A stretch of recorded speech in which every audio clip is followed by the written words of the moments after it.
একটা কষ্ট হচ্ছে।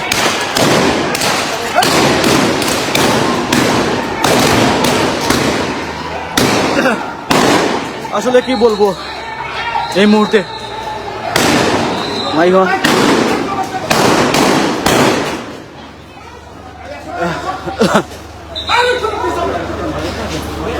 Yes, yes.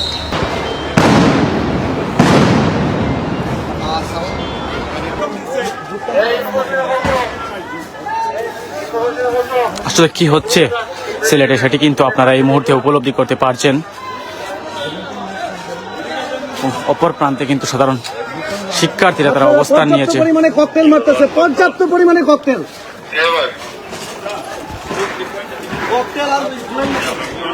ছাত্ররা পর্যাপ্ত পরিমাণে ককটেল নাশকতা মারতেছে পুলিশের উপর। ছাত্ররা পর্যাপ্ত ককটেল নাশকতা মারতেছে পুলিশের উপর।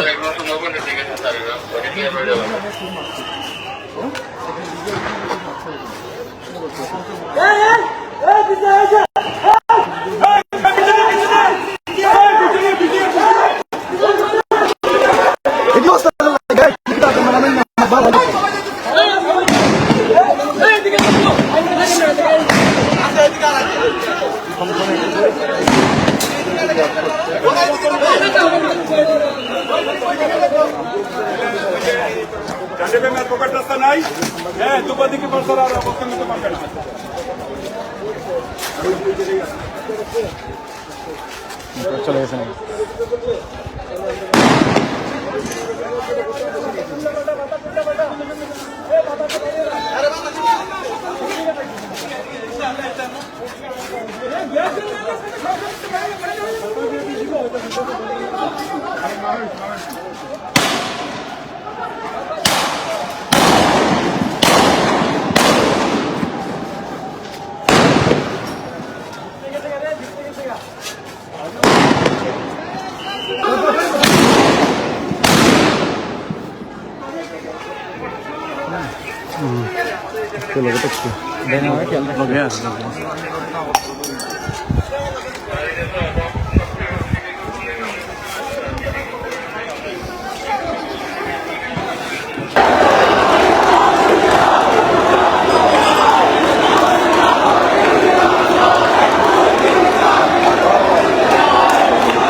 এবং অপরদিকে কিন্তু আমরা দেখতে পাচ্ছি পুলিশের কড়া অবস্থান রয়েছে এবং আন্দোলনরত যে শিক্ষার্থী রয়েছেন তারা কিন্তু এই মুহূর্তে তাদের আন্দোলন চালিয়ে যাচ্ছেন।